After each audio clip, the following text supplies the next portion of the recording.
So the first thing you'll see when you come in is the entrance, and there's the entrance, and what you'll get is a welcome, and you get your ticket, and your ticket will last a year. So you can come back as many times as you like. Now there is a cafe here, so doing teas and coffees, and that's just inside the entrance. That's the way through to the first part, and you come all the way down that corridor. There's a shop on the left, and if you go out, that'll take you to the museum. When you come out of the entrance, you will then go into the road that leads up to the main museum parts itself. So you get an arrival and you'll get a welcome. And as you walk up the road, the first thing you'll see is some buildings on the right. There's a little car park over on the left, and just after the car park is the lake, the famous lake that you see in the films Enigma and The Imitation Game, and the lawn that the workers used to sit around during the summer months, or skate on the pond during the winter. So as we walk up the road, you've got a new exhibition in on the right, and you've got the buildings that starting to come in on also on the right. And there's a nice little fountain in the middle of the lake. This is the entrance to the National Radio Centre. This part of the National Radio Museum takes you right back to the early days of radio and how it has evolved over the years. And they've got a setup in here with a worldwide network of ham radio, basically. Really, really interesting to see the journey that communications have had.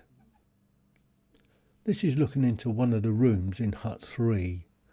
As you can see, there's a type of teleprinter there and a very old typewriter. And what they would have had in those days, a filing cabinet. Walking down the corridor, off to either side, you've got rooms where lots of people used to work. They worked round the clock, 24/7, 365 days of the year, looking at trying to break the codes. And if it hadn't been for these guys and the hard work that they did, we would probably all be speaking German nowadays. The war certainly would have gone on for a lot longer. And this is one of the code breakers' rooms. This is the iconic Bletchley Park house itself. This is the one that they show in all the movies. And this leads down to just beyond the trees there to the lake.